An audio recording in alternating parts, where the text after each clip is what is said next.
Welcome back to Valentra Tales, wishing you a truly good day, filled with calm moments and gentle things ahead. And now, let's step together into today's story. Go ahead, walk away. My wealthy husband challenged me, saying I wouldn't survive a week without him. I simply dropped my keys on the counter of the house he paid for. The very next day, his boss and father were in a frenzy, calling non-stop. And now the bank is ringing off the hook. What exactly did you push her into doing? You wouldn't last a week without me, Mila. Ashton set down his crystal tumbler, the Macallan inside catching the light from our chandelier. Without my money, my connections, my protection, you'd be nobody again. Just another pretty face waiting tables or answering phones. He straightened his Hermes tie, waiting for me to beg, to cry, to promise I'd never leave. Instead, I reached into my Chanel bag and pulled out my keys.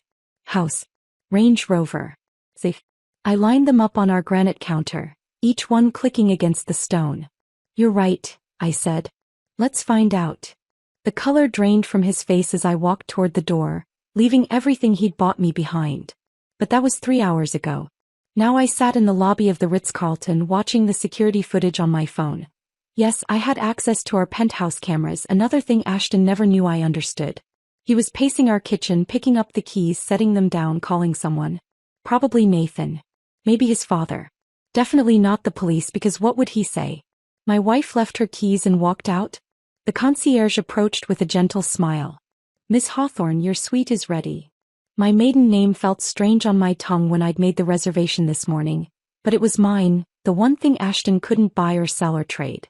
I'd paid with my own money, 6 figures accumulated from what Ashton called my cute little hobby of day trading. He'd laugh at parties telling people I played with stocks like other wives played tennis.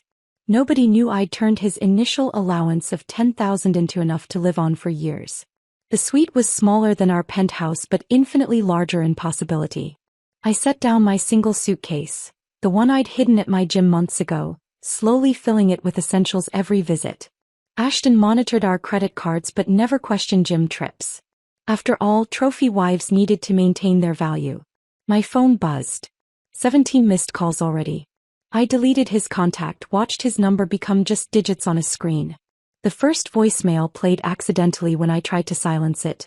Mila, this is ridiculous. Come home. We'll talk about whatever upset you.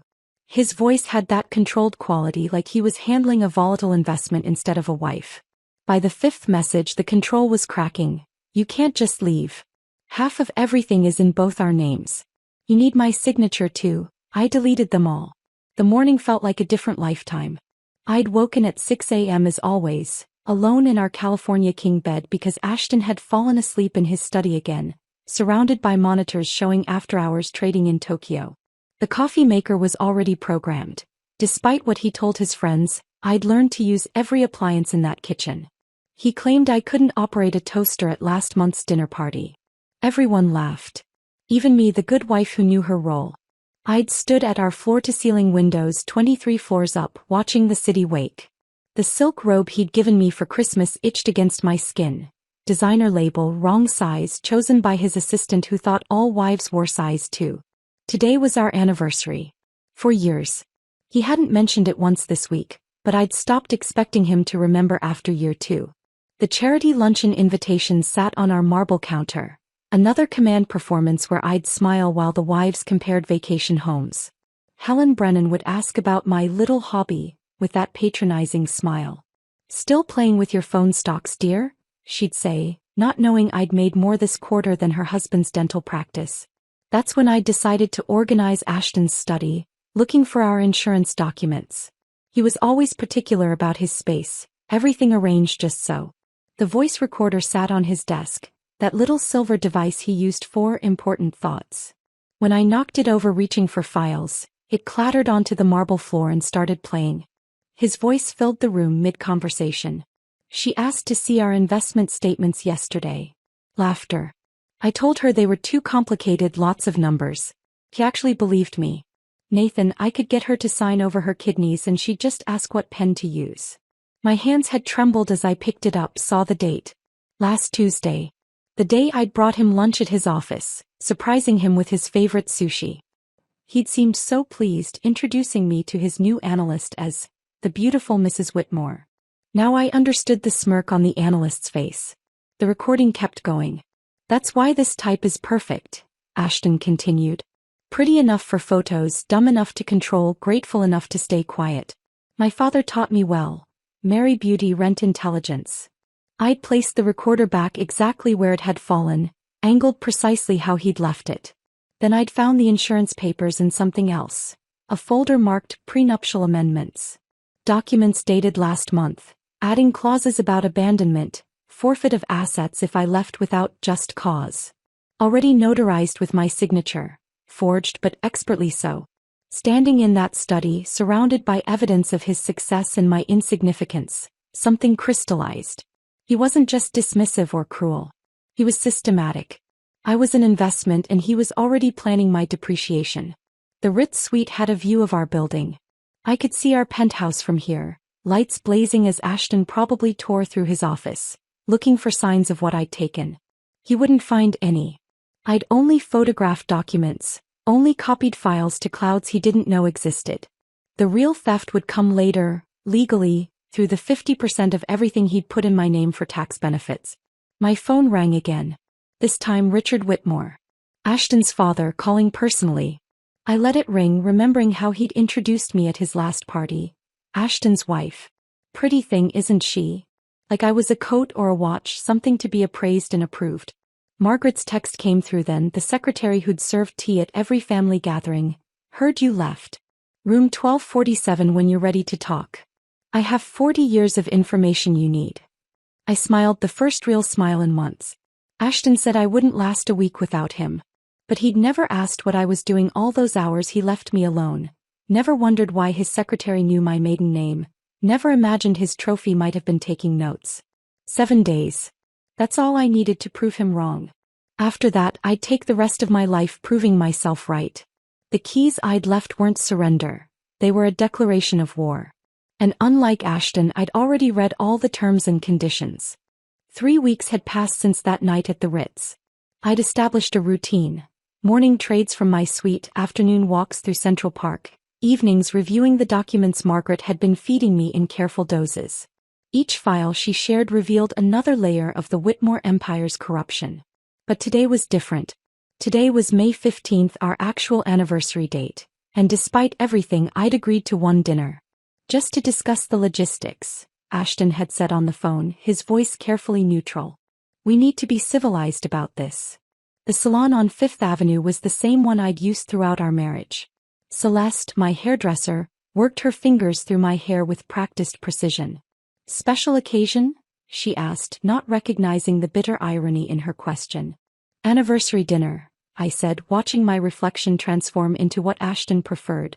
Sleek, controlled, expensive-looking. 4 years, right? How wonderful. Where's he taking you? Le Bernardin. His favorite, where the waiters knew his wine preferences and the chef sent complimentary courses to his regular table. I'd made the reservation myself, knowing he'd forget otherwise. The confirmation email sat in my phone, right next to the 17 legal documents my lawyer had prepared for tonight's real purpose. The dress had cost $8,000, more than most people's monthly salaries, charged to the credit card he hadn't frozen yet. Dark blue, his favorite color on me, though he hadn't commented on my appearance in 6 months. I studied myself in the boutique mirror. Every inch the perfect wife he'd curated, except for the flash drive hidden in my clutch containing 40 gigabytes of evidence. My phone buzzed as I was leaving the salon. Slight change, Ashton's text read. Nathan and Diana joining us. Need to discuss Singapore deal. Same time. Of course. Our anniversary had become a business meeting. I sat in the back of the cab watching Manhattan blur past and typed back, perfect. He wouldn't catch the edge in that single word, wouldn't notice it was the first time I hadn't added a heart emoji or love you to my response. 20 minutes later, another text. Actually, father insists we come to the estate. He's having something catered. 8 p.m. The driver had already turned toward Midtown. Change of plans, I told him, giving Richard's address in Westchester. The irony wasn't lost on me. I was wearing a dress worth a small fortune to eat dinner at the house of a man who'd never bothered to learn my last name before it became Whitmore.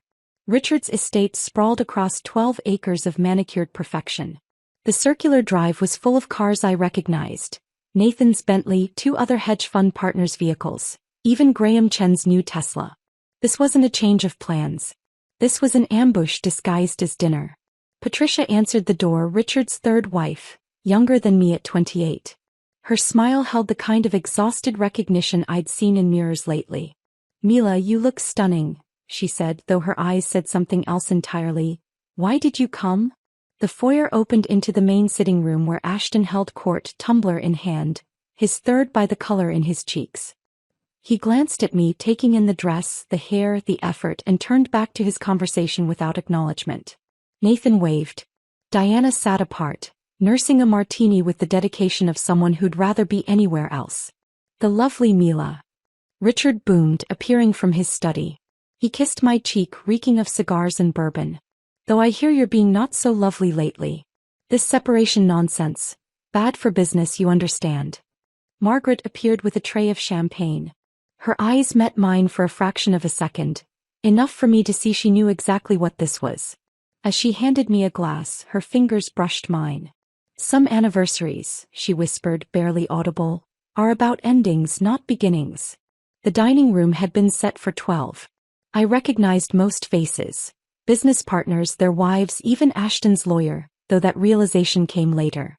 They'd orchestrated this entire evening to pressure me back into line.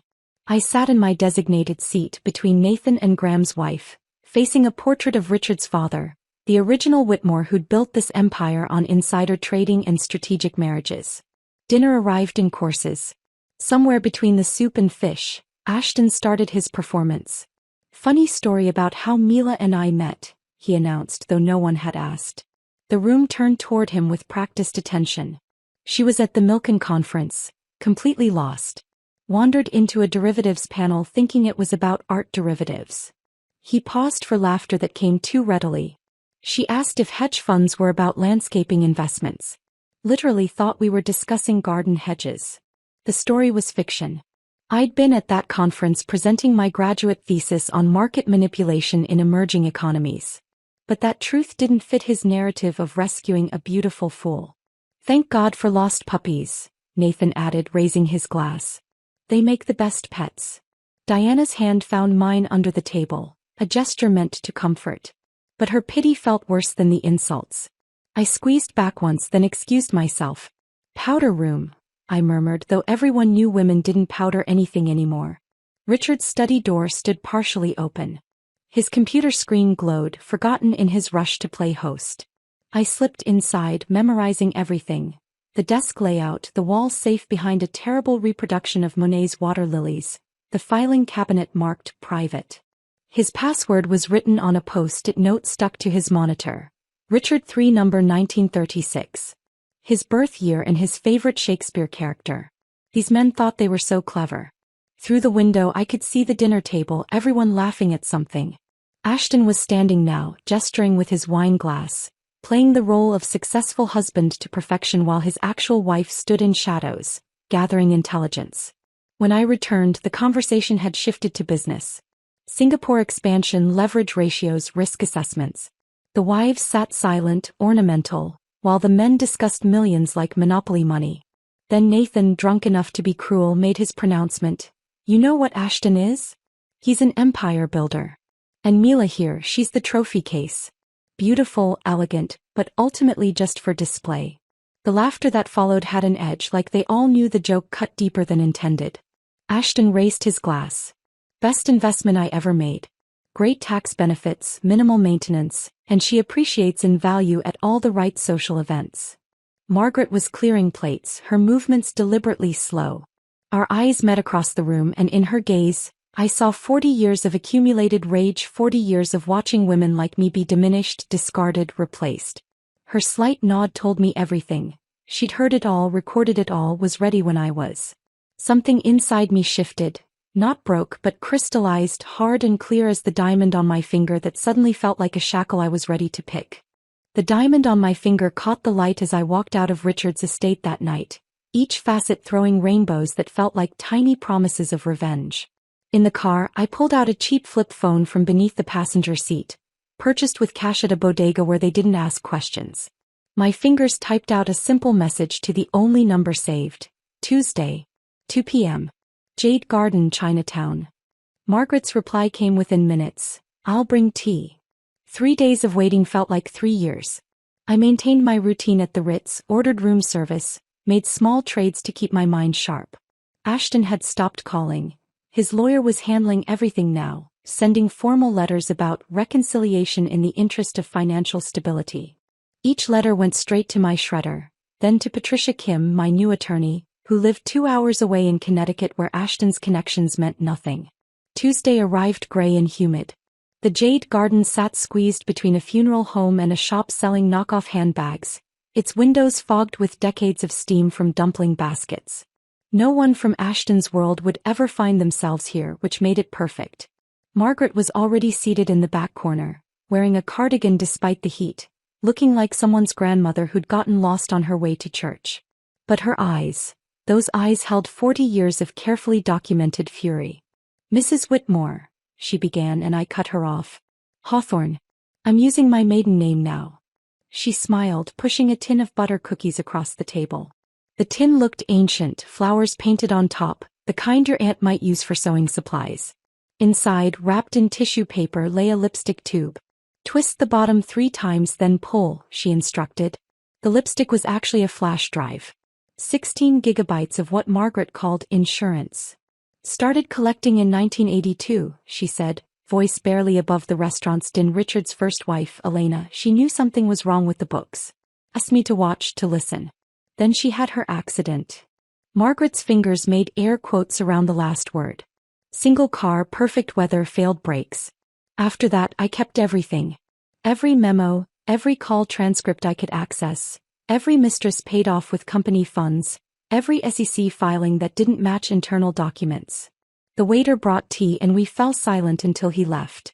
Margaret poured with steady hands, though I noticed the slight tremor when she mentioned Elena.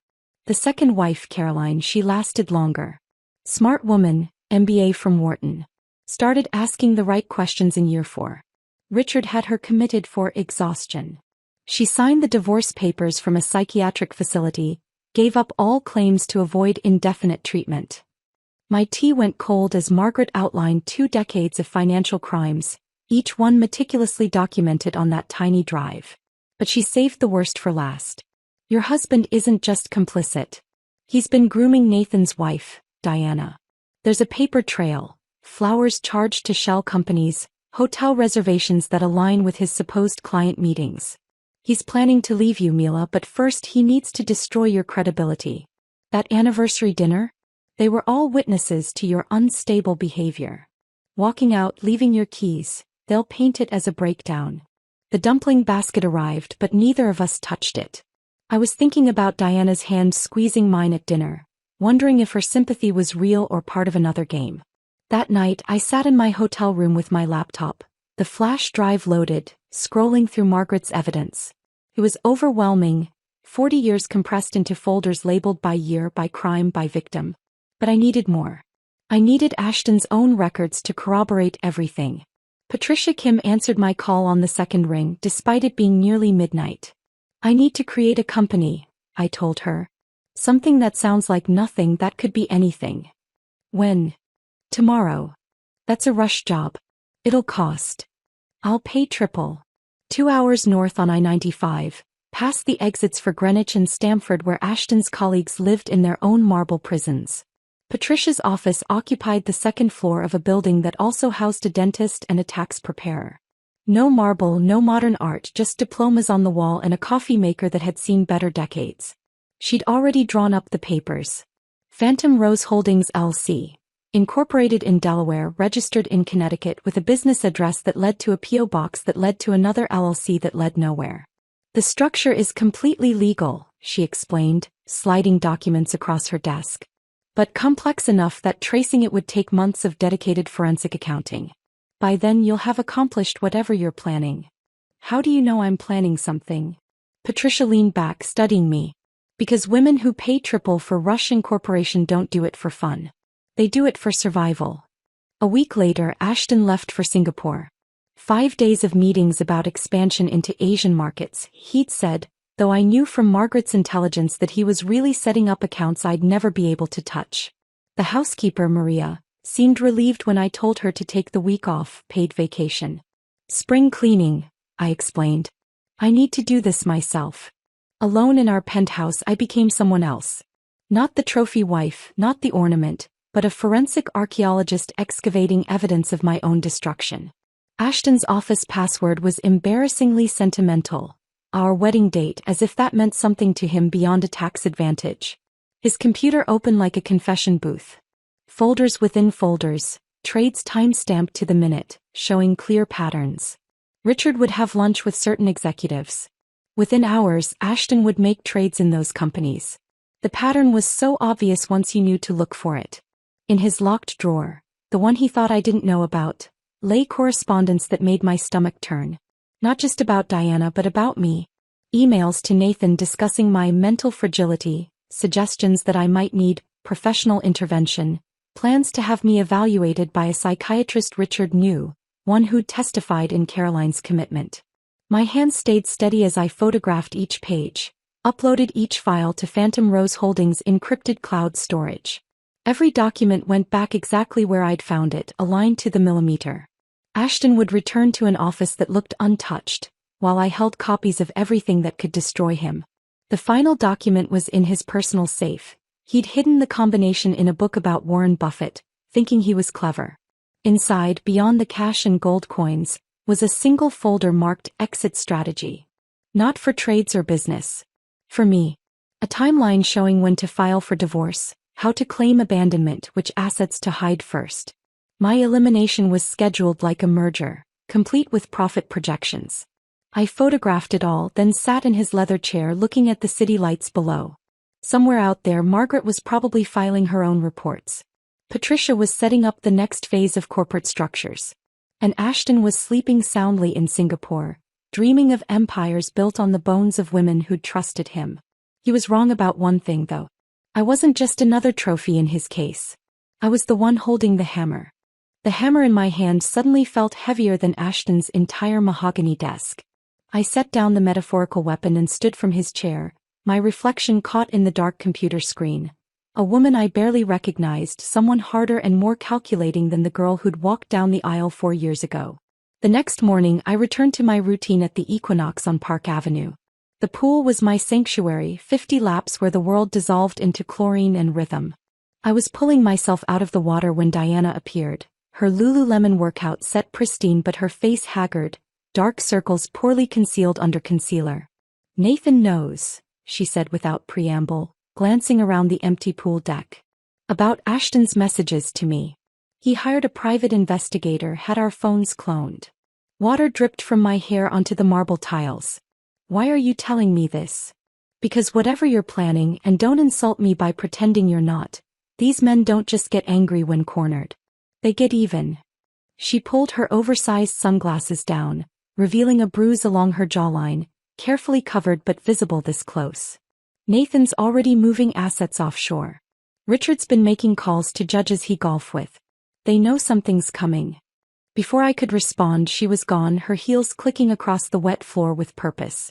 I sat there, chlorine burning my nose, wondering if she'd been sent to test me or warn me. With these people, kindness and cruelty often wore the same mask. That evening, Ashton came home carrying calla lilies, my least favorite flowers, though I'd mentioned it only once 3 years ago. He'd brought roses for every occasion since, when he remembered occasions at all. The lilies meant something. They meant he was paying attention now. "Thought we could have dinner together," he said, setting them on the counter where my keys once lay. "Like we used to. We hadn't eaten together without others present in 6 months." I watched him pour wine, the good Bordeaux he usually saved for clients, and arrange cheese on a plate with unusual care. His hands, normally so steady when signing million-dollar trades, showed the slightest tremor. "I've been thinking," he said, settling across from me at our dining table that seats 12 but had never hosted a family meal. "We should take a vacation. Just us. Maybe that place in Montana with no cell service? Remember how you loved the mountains?" I'd mentioned loving mountains once on our honeymoon, while he'd spent the entire trip on conference calls. The fact he remembered felt like a trap spring loaded with teeth. "When?" I asked, cutting a piece of manchego with surgical precision. Next week. Or sooner. Tomorrow even. His eagerness betrayed him. You seem stressed, Mila. The separation, living in hotels, it's not good for you. He pushed a document across the table. New insurance papers, he explained, better coverage for both of us. His eyes tracked my hand as I picked up the pen, watching for hesitation, for signs of suspicion. Under the table, my phone captured every page, Patricia Kim's app running silently, storing images in Phantom Rose's encrypted cloud. You trust me, don't you? His question hung between us like a chandelier about to fall. Completely, I lied, signing my name with the same hand that had documented his plans to destroy me. 3 days later, my mother arrived from Ohio, her presence announced by Ashton himself, picking her up from JFK, something he'd never done before. He carried her luggage, complimented her new haircut, asked about her garden with feigned interest so polished it gleamed. Oh honey, she gasped, pulling me aside in the kitchen while Ashton mixed her a gin and tonic with the precise ratio she preferred. You didn't tell me things had gotten better. He seems so devoted. The words I wanted to say piled up behind my teeth. He's performing, Mom. This is a show where you're the audience and I'm the prop, and somewhere there's a finale that ends with me institutionalized or dead. Dad, I smiled. He's full of surprises. That week became a masterclass in Ashton's abilities. Broadway shows he'd previously called waste of time, dinners at restaurants he'd booked months in advance. Though I knew his assistant had pulled strings that morning, a surprise spa day for both of us while he handled some business. Mom glowed under the attention, tears actually forming when he toasted her at dinner, calling her the woman who raised such an incredible daughter. I watched from across the table as he performed the role of perfect son-in-law, and realized with cold clarity that I'd never actually seen Ashton try before. This was him at full power, the charm that had built his empire, directed now at convincing my mother that her daughter was safe. The final night of her visit, she sat on my bed in the guest room holding my hands. Honey, you've lost weight. And your smile, it's different. Practiced. Her fingers found my cheekbones, sharper now from months of barely eating. Are you happy? Behind her, through the doorway, I could see Ashton's shadow in the hallway, listening. I'm exactly where I planned to be, I said, loud enough for him to hear, ambiguous enough to be true. After Mom left, Margaret texted about meeting somewhere new. The New York Public Library's reading room, where she volunteered teaching literacy to immigrants. The irony wasn't lost on me. She was teaching people to read while surrounded by the city's most powerful illiterates, men who never read The Human Cost of Their Contracts. She spread newspaper clippings across the worn wooden table like tarot cards revealing my future. Elena Whitmore, 1994, drove her Mercedes off a bridge, perfect weather, no skid marks. Caroline Whitmore, 2003, institutionalized for exhaustion, divorced while sedated, vanished after signing papers. Jennifer Whitmore, 2015, accused of embezzlement she didn't commit, bankruptcy, last known address a shelter in Detroit. Now look at these. Margaret placed 4 photographs in a row. Elena, Caroline, Jennifer, and me. All blonde, all between 5 feet 4 inches and 5 feet 6 inches. All with the same delicate bone structure that photographed well at charity events. Richard picks them, she said quietly, mindful of the students around us. Like casting calls. Young, beautiful, from middle-class families impressed by wealth. Just smart enough to be interesting, not smart enough to be dangerous. Marry them to Ashton, use them for appearances, then dispose of them in year 4 when they start asking questions. Why year 4? Long enough to establish patterns of instability. Short enough that no real bonds form with the social circle. By year 5 you're either gone or broken. She touched my hand, her skin paper-thin but her grip strong. You're at 4 years, 3 months. Whatever you're planning, Mila, do it now. Elena waited too long. Caroline fought too openly. Jennifer trusted the wrong people. I stared at the women who'd worn my name before me, their faces blurring into a single warning. What happened to you? I asked Margaret. Why did you stay? She was quiet for a moment, organizing the clippings with librarian precision. I was Richard's first secretary's daughter. When she died, he offered me the job out of kindness. I was 19, grateful, stupid. By the time I understood what I was documenting, I was trapped too. Different kind of trap, but still a cage. Now I'm 62, invisible and very, very patient. The students around us packed up their books, the library announcing closing time. As we stood to leave, Margaret handed me one last photo. A young woman, beautiful, blonde, probably 22. Who's this? Madison Hayes. Richard had lunch with her father last week. She just graduated from Penn. Engagement announcement expected within 6 months. Margaret's eyes held 4 decades of rage compressed into laser focus. She's the next you unless we stop them now. Madison Hayes's photo burned in my pocket as I left the library. 22 years old, whole life ahead of her, about to walk into the same trap that had caught 4 women before her.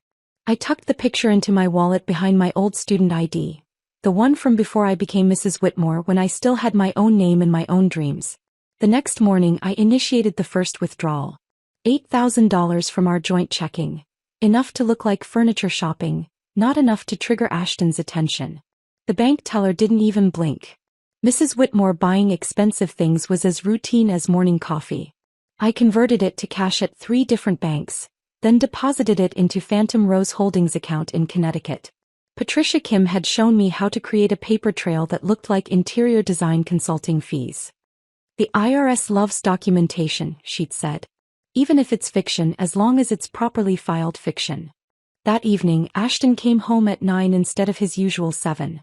His tie was loosened, jacket off, scotch already on his breath from whatever bar he'd stopped at between the office and home. I was in the kitchen making myself tea when he stumbled slightly at the doorway. Lost the Morrison account today, he announced, pouring himself 3 fingers of Macallan, though it looked closer to 4.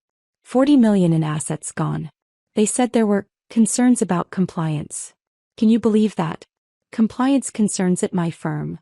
I kept my face neutral, though I knew Margaret had sent anonymous tips to Morrison's compliance officer 2 weeks ago. That's unfortunate, I said, watching him drain half the glass in one swallow. Nathan thinks someone's talking to our clients.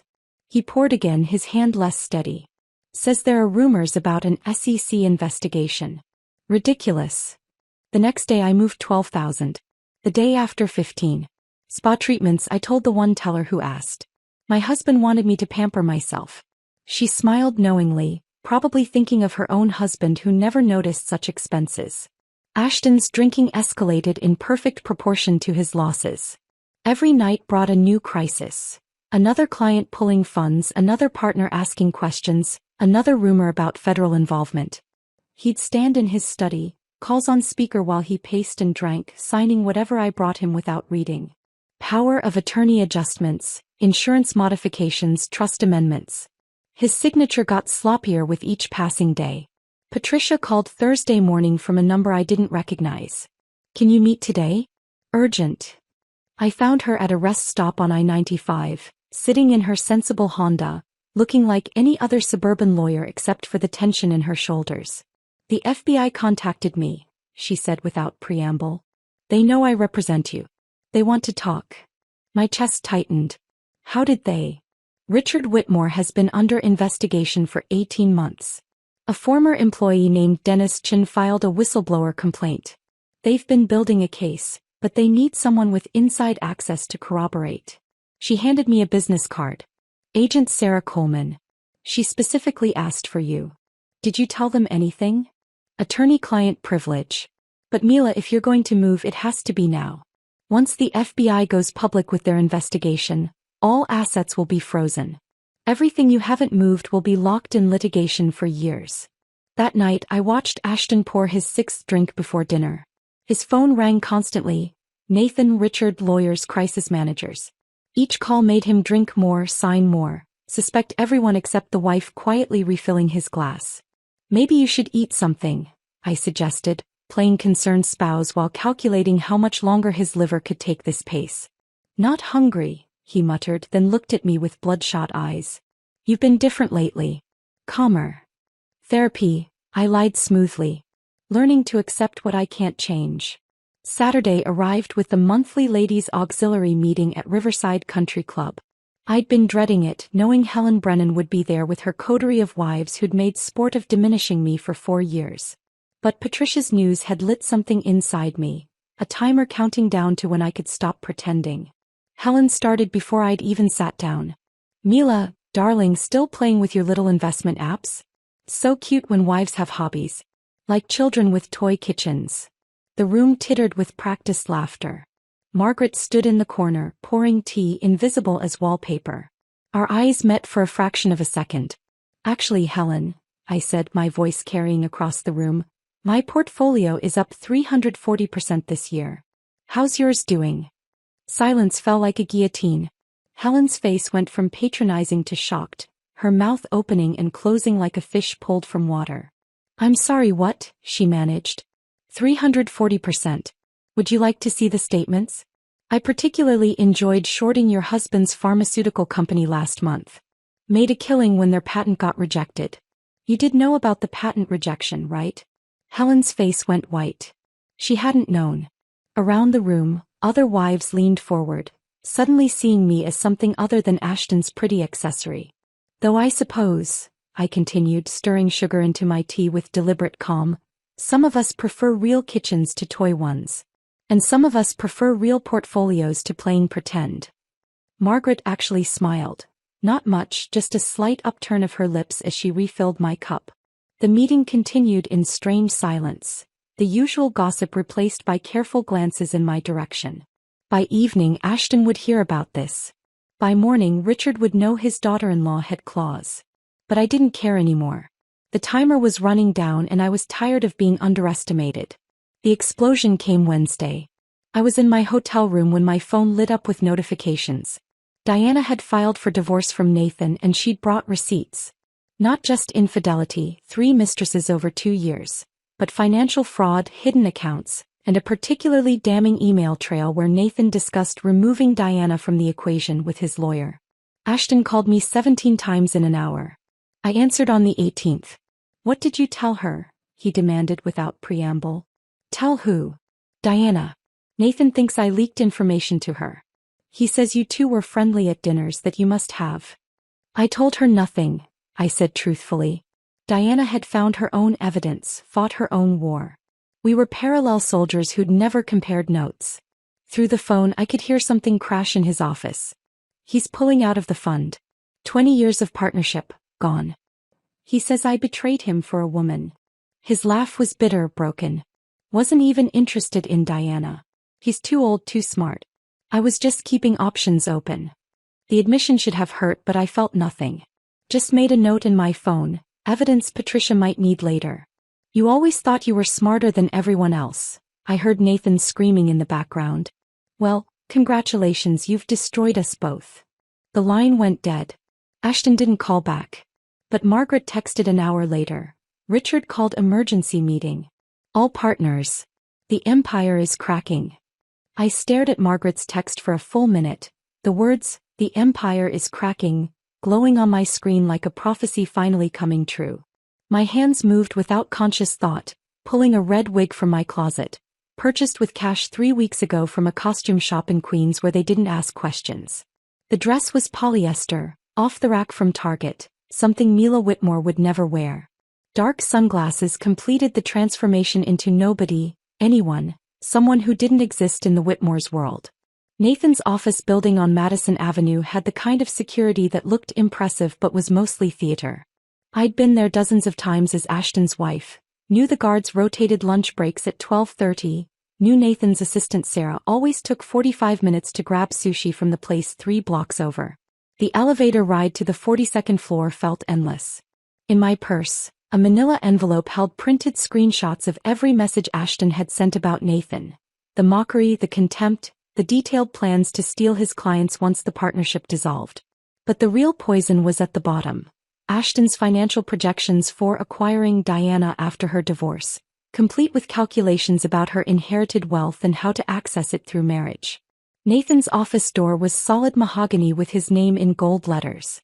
I slipped the envelope underneath, heard it whisper across his Persian rug, then walked back to the elevator without rushing.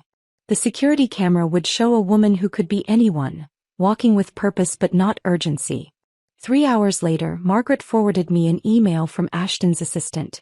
Partnership dissolution letter received from Nathan Chin. Effective immediately. Legal team requesting emergency meeting. The Warwick Hotel on 54th Street still accepted cash if you had enough of it. I registered under Mila Hawthorne, my maiden name feeling like armor I'd finally remembered how to wear. The room was small but clean, with a desk where I set up my laptop and the burner phone Patricia had given me. The SEC whistleblower hotline answered after 12 rings. First, an automated system, press 1 for this, 2 for that, like reporting financial crimes was as simple as ordering pizza. Finally, a human voice. Securities and Exchange Commission, Enforcement Division. I need to report systematic insider trading at Whitmore Capital Management, I said, my voice steady as marble. I have 5 years of documented evidence, including time-stamped trades that correspond with material non-public information. The agent, she said her name was Jennifer Liu, stayed quiet while I laid out everything. Richard's lunches with executives followed by Ashton's perfectly timed trades. The shell companies, the offshore accounts, the pattern so clear a child could follow it. She asked technical questions that revealed she understood exactly what I was describing. Why are you coming forward now, Mrs. Whitmore? I looked out the window at Manhattan's skyline, all those towers built by men like Richard and Ashton. Because I finally understand that staying silent makes me complicit. And because they're planning to do to another woman what they did to me.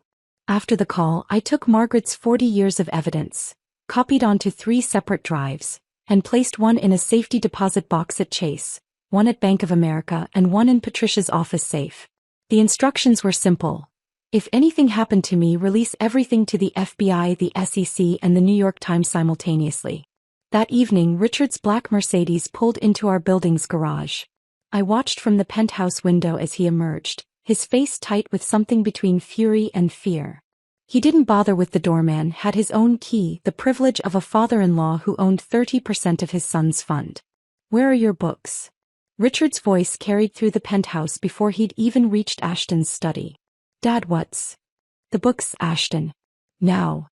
I made myself small in the kitchen, preparing coffee with deliberate normalcy while their voices rose and fell through the walls. My phone, recording everything, rested against a vase on the hallway table, picking up every word. Nathan's out, Ashton was saying. But we can manage without. Nathan's out, Morrison's out, Chen pulled everything this morning. The FBI was at Chen's office, Ashton. Asking questions about our trading patterns. That's impossible. Everything we do was bulletproof. Until someone started talking. Richard's voice dropped dangerously. You promised me the wives were handled. Said Mila was too stupid to understand what she was signing. She is, Ashton insisted. She doesn't even know how to read a financial statement. I entered with the coffee tray, my face perfectly blank. The devoted wife serving drinks while her world discussed her like furniture. They both looked at me, Richard with cold assessment, Ashton with dismissive certainty. Cream. I asked Richard. He ignored me, turning back to his son. Find the leak. Fix it. Or we're all finished. They worked until 2 a.m., spreading papers across Ashton's study like tarot cards that might reveal their future. I heard Ashton's printer running constantly, documents being shredded, calls to lawyers who charged $2,000 an hour to answer phones at midnight. By 3 a.m. Ashton had passed out in his chair, surrounded by evidence of his crumbling empire. His head rested on a stack of contracts, drool pooling on papers worth millions. The mighty financial genius, reduced to an exhausted man who'd built his throne on the bones of women he'd underestimated. I moved through our penthouse one last time, not with nostalgia but with the clinical efficiency of someone already gone. My clothes stayed in the closet. Let him explain to people why his wife left everything behind. The jewelry remained in its boxes, blood diamonds and gilt gold that had never truly been mine. In my purse. My laptop, my real identification and the banking information for Phantom Rose Holdings, which now held exactly 50% of our liquid assets, legally withdrawn over the past weeks. The keys went on the granite counter where this had all started. House key, car key, safe key, lined up with military precision. Next to them, a single note on my personal stationery, the expensive kind he'd bought to make me look the part. Check your accounts. The doorman didn't question why Mrs. Whitmore was leaving at 3 a.m. with only her purse. In their world, the rich did whatever they wanted whenever they wanted. He'd probably seen stranger things. The October air hit my face as I stepped onto the street, cold and sharp and absolutely perfect. Behind me, 23 floors up, Ashton slept in his chair, unaware that his wife had just fired the first shot in a war he didn't know had already begun. In 6 hours he'd wake to find his accounts halved, his partners gone, and the FBI closing in. The Uber driver asked where to, and for the first time in 4 years I gave an address that was entirely my own. The Uber dropped me at the Warwick Hotel just as the sun began painting Manhattan's glass towers gold. I paid cash, walked through the lobby without looking back, and took the elevator to my room on the 12th floor. From my window I had a perfect view of our building. Ashton's building now, I supposed. At 6:47 a.m. I ordered room service. Eggs Benedict, fresh fruit, coffee strong enough to wake the dead. The normalcy of it felt surreal. At 6:52 I opened my laptop and watched our joint accounts online, knowing the banks would notify Ashton the moment they opened at 7 o'clock. At 7 o'clock exactly I refreshed the page. The accounts showed the automatic divisions Patricia had filed weeks ago, triggered by my official change of residence. $17 million, redistributed according to New York state matrimonial law. Half of everything, just as the prenup he'd insisted on had specified. The same prenup he thought protected him but actually guaranteed my rights to marital assets. My phone, placed face up on the white tablecloth, lit up at 7:03. Ashton's photo appeared. The one from our wedding where he looked invincible. I let it ring through to voicemail. By 7:15 he'd called 9 times. I turned on the voice recorder, playing each message aloud to the empty room. First message: Mila, what's happening? The bank just called. There's some kind of error with our accounts. Fourth message: this isn't funny. Call me back. We need to fix this before the markets open. 11th message: what did you do?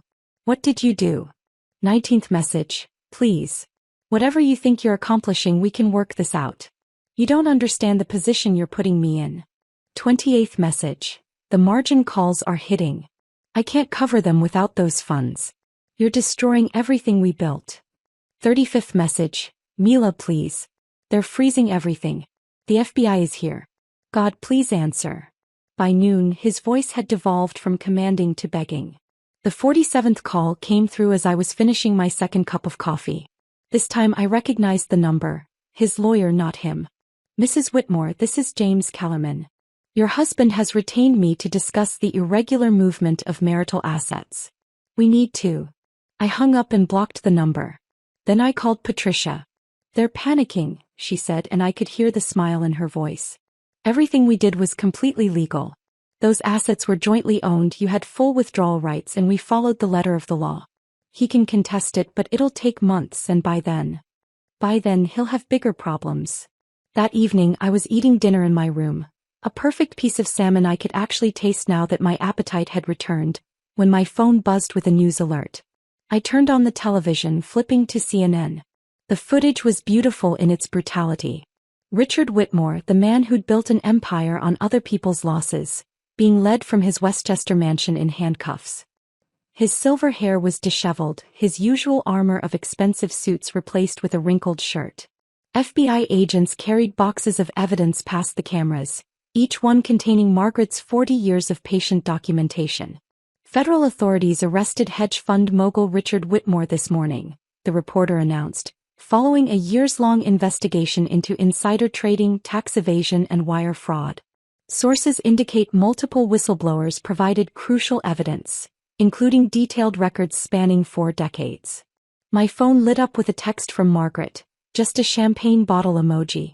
Margaret, who'd never sent an emoji in her life, who'd served these men coffee while documenting their crimes, had finally seen justice arrive at Richard Whitmore's door. 3 weeks passed in strange peace. I met with FBI agents, provided testimony, watched the news coverage from my hotel room as the empire crumbled in real time. Nathan fled to Switzerland. Graham Chin pled guilty immediately, hoping for leniency. Other partners turned state's evidence, racing to sell each other out for reduced sentences. Then on a Thursday evening Ashton found me. I was sitting at the Ritz-Carlton bar, drinking champagne I'd bought with my own money earned from trades I'd made while he thought I was playing with cute apps. He looked like a ghost wearing an expensive suit. Unshaven, hollow-eyed, his Tom Ford jacket wrinkled like he'd slept in it. You destroyed everything, he said without preamble, standing too close, whiskey on his breath at 6 p.m. I turned on my bar stool, met his bloodshot eyes directly. I revealed everything. There's a difference. We had a life. You had a life. I had a role in your performance. I took a sip of champagne, letting the bubbles settle before continuing. You said I wouldn't survive a week without you. It's been 21 days and you're the one who looks like he's drowning. He reached for my wrist, his fingers closing on air as I pulled away. You don't understand what you've done. My father's facing 20 years. The fund is gone. Everything is. Everything is exactly what you built it to be. A house of cards. I just stopped holding my breath. His face contorted, anger replacing desperation. He raised his voice, drawing stares from other patrons. You stupid. Sir. The bartender, a woman about Margaret's age, stepped forward. I'm going to have to ask you to leave. Do you know who I am? Ashton demanded. Someone who's disturbing our guests, she replied calmly. Security arrived within minutes. 2 men who guided Ashton out with professional efficiency while he shouted about lawyers and lawsuits. The bartender returned to her station, polished a glass and set another champagne flute in front of me. On the house, she said. That was long overdue. 2 days later, Diana and I were called to testify on the same day, though we'd never coordinated. She looked stronger than I'd ever seen her, no longer the wilting flower at dinner parties. We sat in the courthouse hallway, not speaking but understanding everything. Margaret's testimony came last and lasted 3 days. She brought receipts for everything. Every bribe, every threat, every woman they'd destroyed. She spoke about Elena's accident, Caroline's institutionalization, Jennifer's manufactured bankruptcy. She presented 4 decades of evidence with the precision of someone who'd been preparing for this moment her entire life. Why did you keep all of this? The prosecutor asked. Margaret adjusted her glasses, looked directly at Richard where he sat at the defendant's table. Because I knew that someday someone would be brave enough to use it. Someone like Mrs. Hawthorne. The prosecutor looked confused. You mean Mrs. Whitmore? No, Margaret said firmly. I mean Miss Hawthorne. She took back her name. She took back everything. That night Patricia called with news. The prosecutor says Margaret's evidence alone guarantees convictions. Richard will never see freedom again. Ashton's looking at 15 to 20. I stood at my hotel window looking out at the city lights, all those towers that would keep standing long after the Whitmore empire had turned to dust. The towers looked smaller from Patricia's office window, or maybe I was just seeing them differently now. She slid the final divorce decree across her desk, a document that weighed nothing but changed everything. The judge's ruling came through this morning, she said, unable to hide her satisfaction. The house, 60% of remaining liquid assets, plus your separate property remains untouched. The courtroom had been packed 3 days earlier. Ashton sat beside his lawyer, wearing the same suit he'd worn to our wedding, though it hung loose on his frame now. Stress had carved away his golden boy polish, leaving someone I barely recognized. His lawyer, Kellerman, had tried one last desperate play. Mrs. Whitmore benefited from these alleged crimes. She lived in luxury, enjoyed the proceeds. Patricia stood smoothly, pulling out her laptop. Your Honor, I'd like to play a recording from Mr. Whitmore's personal voice recorder, dated 14 months ago. Ashton's voice filled the courtroom, clear and contemptuous. She wouldn't understand a financial statement if I drew her pictures. That's the beauty of marrying someone decorative. She's too stupid to ask complicated questions. Judge Catherine Chin, a woman who'd probably heard every variation of this story, looked directly at Ashton. Mr. Whitmore, it appears you were quite wrong about your wife's intelligence. Perhaps if you'd been less convinced of her stupidity, you might have been more careful with your crimes. Now holding the decree I signed my name, Mila Hawthorne, on every line Patricia indicated. Each signature felt like reclaiming a piece of myself I'd forgotten existed. The whistleblower reward should clear next week, Patricia added. Between yours and Margaret's, you'll have more than enough for your plans. Margaret was waiting in the lobby wearing a new suit, the first time I'd seen her in anything but servant's clothes. We walked 2 blocks to the building where Ashton's fund used to operate. The directory in the lobby still had a blank space where Whitmore Capital Management had been listed. 3rd floor, Margaret said, pressing the elevator button. The landlord gave us a deal. Apparently having a foundation for abuse survivors is better PR than having empty offices. The space was modest. 4 rooms that had once been a dental practice. But the windows faced east, catching morning light, and there was something poetic about building our future above Ashton's ruins. Phoenix Foundation, Margaret read from the temporary sign we'd hung that morning. Rising from ashes. Our first client arrived that afternoon. Jennifer Chin, wife of a pharmaceutical executive who'd been doctoring clinical trial data. She clutched a folder of documents like a life preserver. "My husband says I'm paranoid," she whispered, looking between Margaret and me. "Says I wouldn't understand the science anyway." Margaret leaned forward, her 40 years of experience compressed into absolute certainty. "Every document tells a story, Mrs. Chin. We're going to help you write a new ending." 2 weeks before Thanksgiving, my mother called. "I'm coming to visit," she announced, not asking. "I need to see my daughter." I'd moved into a 2-bedroom apartment in Brooklyn. Smaller than the penthouse by far, but full of windows and light. The kitchen was cramped but functional, and I'd been teaching myself to actually cook, not just heat things up. Mom arrived with 1 suitcase and 1,000 questions she was too polite to ask.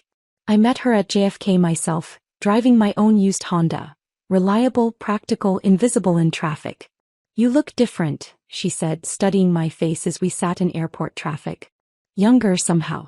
Lighter." That week we didn't talk about Ashton or the trial or the money sitting in accounts I could access but rarely touched. We talked about the foundation, about Margaret's dry humor, about the women who came to us carrying secrets like stones. I cooked Thanksgiving dinner. Turkey that was slightly dry, stuffing that was perfect, cranberry sauce from a can because some traditions deserve to survive. Mom watched me move around my kitchen, comfortable in my space in a way I'd never been in the penthouse. "You're happy," she said, not a question but a revelation.